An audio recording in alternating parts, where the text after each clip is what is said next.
Assalamualaikum warahmatullahi wabarakatuh. Perkenalkan, nama saya Oman Fatona dari PGM I5C. Di sini saya akan memenuhi tugas kuliah saya, yaitu dari mata kuliah Pendidikan Lingkungan Hidup. Langsung saja ke jawaban yang pertama, yaitu hubungan timbal balik antara manusia, teknologi, dan lingkungan menunjukkan bahwa tindakan manusia itu mempengaruhi lingkungan melalui teknologi. Sementara lingkungan juga mempengaruhi pilihan teknologi yang dikembangkan oleh manusia. Nah, teknologi itu dapat memberikan dampak positif dengan membantu manusia mengelola sumber daya secara efisien. Namun juga dapat memberikan dampak negatifnya jika tidak digunakan dengan bijaksana. Contoh dampak positif pada teknologi daur ulang itu membantu mengurangi limbah plastik dan menjaga kebersihan lingkungan. Contoh maksudnya itu limbah plastik itu bakal diolah di daur ulang menjadi bahan barang baru. Misalnya botol plastik bekas dapat diubah menjadi pot bunga ataupun tempat pensil. Dengan kita memanfaatkan limbah botol plastik ini tuh bakal berkurang. Dan dampak negatifnya, pabrik yang menggunakan teknologi canggih.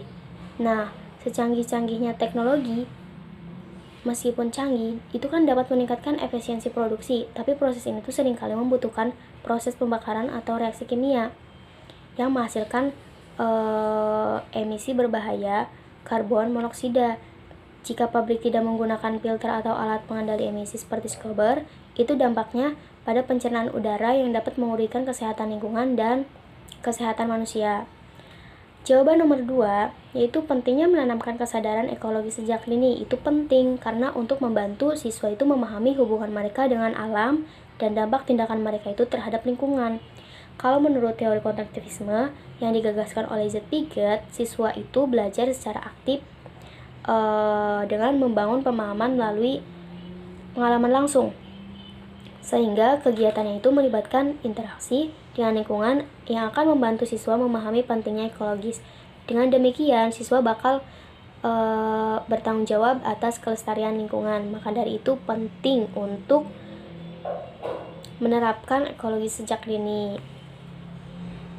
Jawaban nomor 3 itu tentang pendekatan 3 poin. Yang pertama itu pendekatan atau metode pembelajaran yang digunakan. Saya menggunakan pendekatan TCL, Contextual Teach and Learning, untuk mengaitkan materi dengan kehidupan sehari-hari siswa, dan Student Centered Learning untuk meningkatkan partisipasi aktif pada siswa. Metodenya saya mengambil diskusi interaktif, problem-based learning, dan observasi eksperimen. Di poin kedua itu ada kegiatan praktis. Kegiatan praktis itu ada pendahuluan, kegiatan inti, dan penutup. Di pendahuluan, guru memulai dulu tanya jawab tentang kebiasaan pada siswa yang membawa bekal atau membuang sampah, dan menunjukkan video singkat atau gambar tentang materi yang akan diajarkan. Yang kedua itu poin intinya, kegiatan inti. Ada diskusi kelompok, ada eksperimen sederhana, kegiatan kreatif, aksi lingkungan. Di kegiatan kelompok itu, setiap kelompoknya itu mendiskusikan dampak sampah plastik berdasarkan gambar yang telah diberikan. Eksperimen sederhananya itu, siswa membawakan 2 sampel sampah dari sampah plastik atau sampah organik. Nah, untuk dikubur di tanah agar mereka itu mengamati perbedaan waktu hancurnya sampah selama beberapa minggu. Di kegiatan kreatif itu mengadakan praktik membuat kerajinan dari botol plastik bekas. Aksi lingkungannya itu bersama-sama membuat tong sampah atau juga membuat poster. Di kegiatan penutup, guru meminta setiap kelompok itu mempresentasikan hasil diskusi dan kegiatan kreatif mereka, dan memberikan relaksi dan mengajak siswa berkomitmen untuk mengurangi sampah plastik. Di poin ketiga itu ada evaluasi. Evaluasinya itu saya memberikan 3 evaluasi. Evaluasi sumatif, formatif, dan juga proyek akhir. Di evaluasi sumatif itu pastinya ada tes tulis, pilihan ganda atau uraian terkait dampak sampah plastik, dan penilaian rubriknya itu menjaga lingkungan seperti membawakan bekal.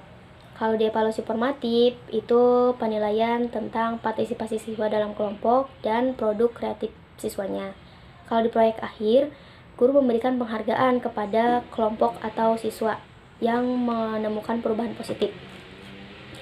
Jawaban nomor 4 yaitu langkah-langkah edukasi. Langkah-langkah edukasi ini yang poin A yaitu sosialisasi, mengadakan penyuluhan dengan bahasa yang sederhana untuk menjelaskan manfaatnya teknologi tersebut. Yang poin B melatih pelatihan langsung, jadi mengundang masyarakat untuk mencoba teknologi dengan panduan langsung supaya tahu. Yang ketiga itu kolaborasi. Di poin C itu ada kolaborasi, melibatkan masyarakat untuk meningkatkan kepercayaan teknologi. Yang terakhir itu monitoring dan evaluasi, melakukan pendampingan secara berkala untuk memastikan teknologi itu digunakan dengan benar. Jawaban nomor 5 itu ada 3 konflik utama. Yang pertama, kerusakan lingkungan akibat pembangunan industri.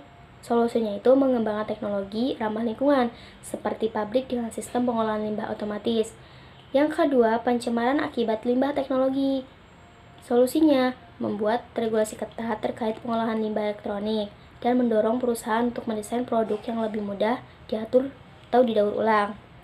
Yang ketiga, eksploitasi sumber daya alam untuk bahan baku teknologi. Solusinya itu untuk mendorong penggunaan sumber daya terbarukan dengan daur ulang bahan teknologi. Sekian, terima kasih. Itu jawaban dari saya.